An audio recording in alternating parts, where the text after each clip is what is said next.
Hi everyone, welcome to my YouTube channel. ఈరోజు మనం క్యాబేజీతోని cabbage pakodi లేదా క్యాబేజీ ఫ్రై లేదా క్యాబేజీ 65 ఎలా చేసుకోవాలో ఈ వీడియోలో చూద్దాము. క్యాబేజీ అనేది నేను ఇలాగా కట్ చేసుకొని పెట్టుకున్నాను.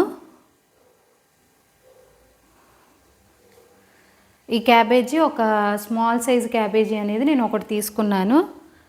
దీంట్లోకి 1 బేసిన్ పౌడర్ అనేది వేసుకుంటున్నాను.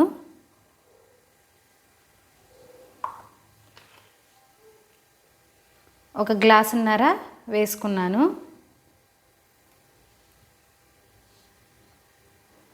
అలానే రైస్ ఫ్లోర్ అనేది 2 టేబుల్ స్పూన్ వేసుకుంటున్నాను.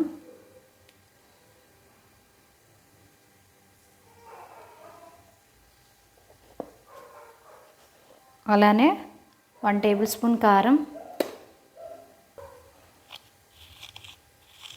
టేస్ట్కి తగినంత ఉప్పు,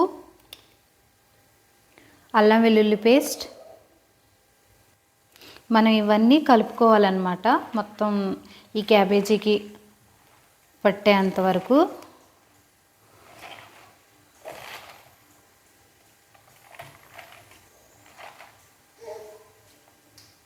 ఇలా మనం కలుపుకున్న తర్వాత కొంచెం కొంచెం వాటర్ యాడ్ చేసుకొని మనం కలుపుకోవాలి.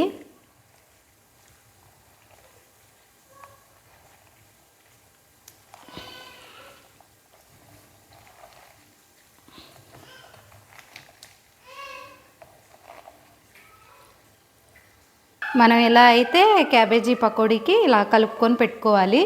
ఇప్పుడు మనం డీప్ ఫ్రైకి సరిపడినంత ఆయిల్ అనేది వేడి చేసుకుందాం.